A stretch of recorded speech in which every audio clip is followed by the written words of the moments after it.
So here we have Mr. Charles Darwin. Darwin is best known for his contributions to the science of evolution. His idea was that all species of life have descended from common ancestors, and this is now widely accepted and considered a fundamental concept in science. When he died, doctors diagnosed him with anginal attacks and heart failure. Darwin had expected to be buried at St Mary's Churchyard at Down, but upon request of his colleagues and after public and parliamentary petitioning, Westminster Abbey was selected for Darwin's burial.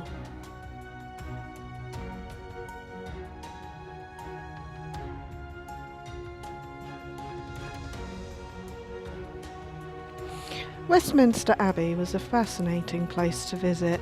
This second time I've been. I kept saying to my husband that I feel like it's a massive room of death. My husband then summed it up perfectly when he said, well, it is just an indoor graveyard. There are floor-to-ceiling memorials and gravestones. There are around 3,000 bodies under your feet.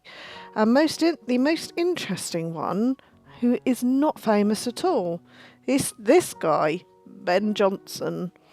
This man wrote plays and was a playwright and played an actor. Fitting the stereotype of a penniless playwright, Jonson died poor in 1637, regardless of his creative success. He could not afford a burial site in the abbey that measured 6 feet by 2 feet. So, in a cash-saving plan, he was buried standing upright, 2 foot by 2 foot. Jonson apparently said that 2 feet by 2 feet will do for all I want. He's the only man known to be buried standing up.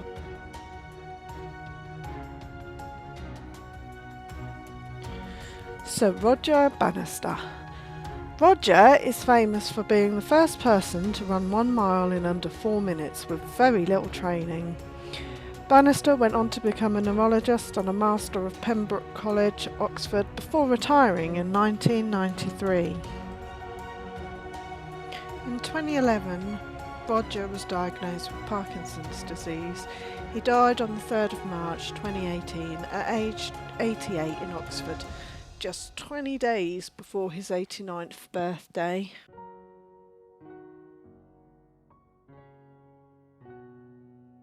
As the busiest part of the abbey, the cloisters were where the monks spent most of their time.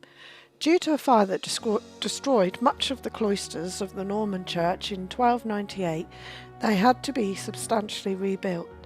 But in the cloisters are some of the oldest remaining graves. Here we have the grave of Gilbert Crispin, or Bertius. He was a Christian author and Anglo-Norman monk. He was born in 1055 and died in 1117.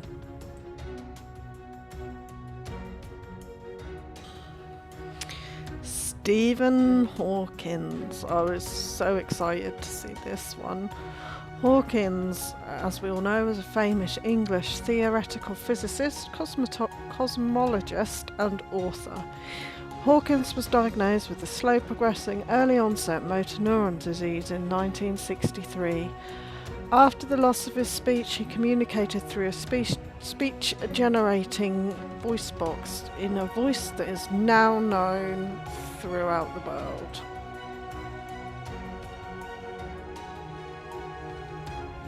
Hawkins died at his home in Cambridge on 14th of March 2018 at the age of 76.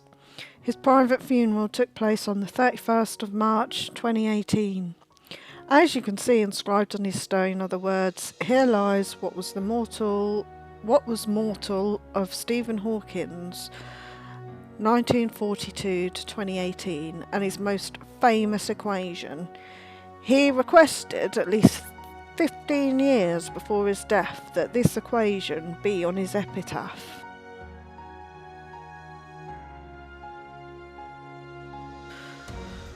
Michael Faraday.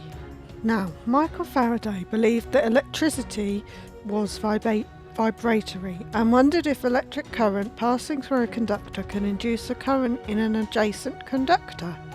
He developed the induction ring as a result of this. Through his fascination of electricity, he invented the first electric motor and built the first electric generator. Faraday was not one for paranormal events. He weighed in negatively on the public's fascination with table turning, mesmerism and seances, and he heavily criticised the public and the nation's educational system for believing in this. Faraday died in 1867 at the age of 76.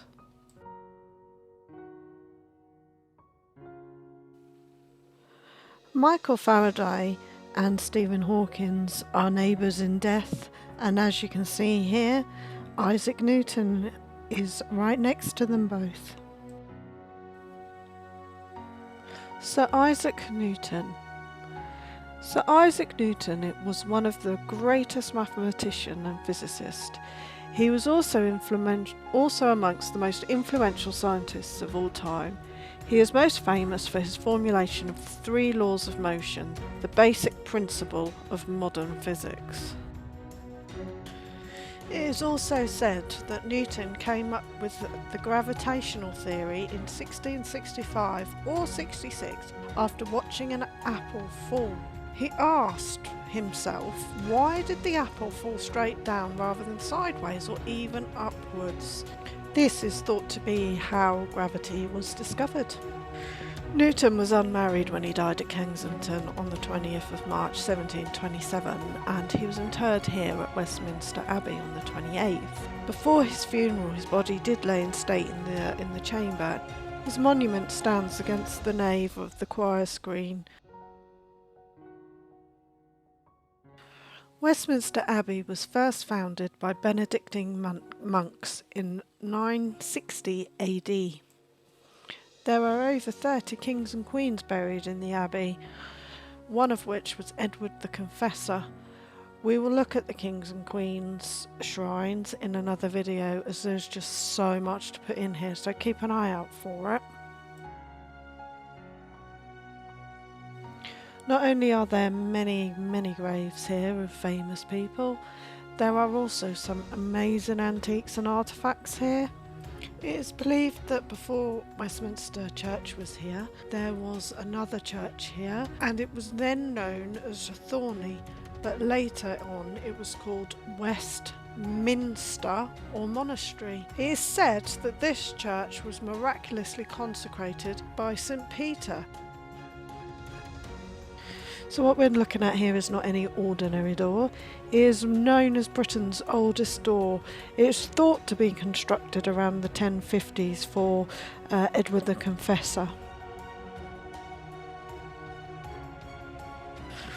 On the 11th of November in 1920, Westminster Abbey became the home of the UK's unknown warrior. 3 bodies were exhumed in France from battlefields and brought back to England. Out of the 3 soldiers, Brigadier L.J. Wyatt chose the unknown soldier that was to be buried in Westminster Abbey by resting his hand on one of the coffins with his eyes closed. The others were then reburied. The picked unknown soldier was then given a full military honoured burial here at Westminster Abbey. Thousands of silent mourners lined the London streets of the unknown warrior's funeral, and a guard of honour was formed by 100 Victoria Cross recipients as the casket was interred here in Westminster Abbey.